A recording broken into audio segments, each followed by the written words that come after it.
مولا علی کا ایک واقعہ۔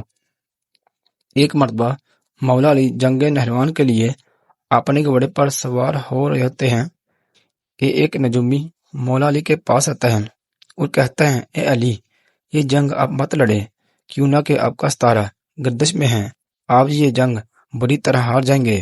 مولا علی اس کی بات سن کر گھوڑے سے نیچے آ جاتے ہیں اور اس نجومی کو کہتے ہیں، اچھا تم ستاروں کے حال جانتے ہو؟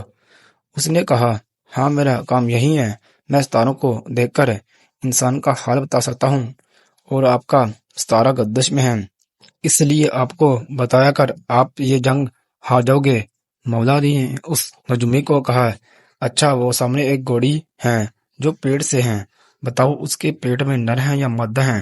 اب وہ نجومی خاموش۔ مولا علی نے کہا، تم تو کہہ رہے تھے کہ میں ستاروں کے حال جانتا ہوں، یہ تو تمہاری نظروں کے سامنے ہے، تم تو اس کا حال بھی نہیں جانتے۔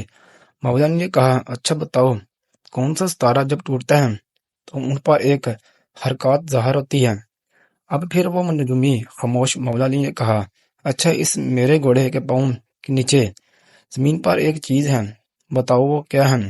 نجومی خاموش۔ مولا علی نے کہا، تم آسمان کے تو کیا زمین پر تمہاری نظروں کے جو سامنے ہیں وہ بھی نہیں جانتے؟ سنو اے شخص، میں علی اب تجھے بتاتا ہوں، علی کی زندگی کی سب سے کامیاب یہ جنگ ہوگی، میرے 10 لوگ بھی اس جنگ میں نہیں شہید ہو گے اور میرے مخالف کے 10 لوگ بھی نہیں بچیں گے۔ اور پھر تاریخ میں لکھا ہے کہ جنگ نہروان میں مولا علی کا کوئی ساتھی بھی شہید نہیں ہوا تھا، اور 9 مولا علی کے مخالف کے صرف آدمی بچے تھے۔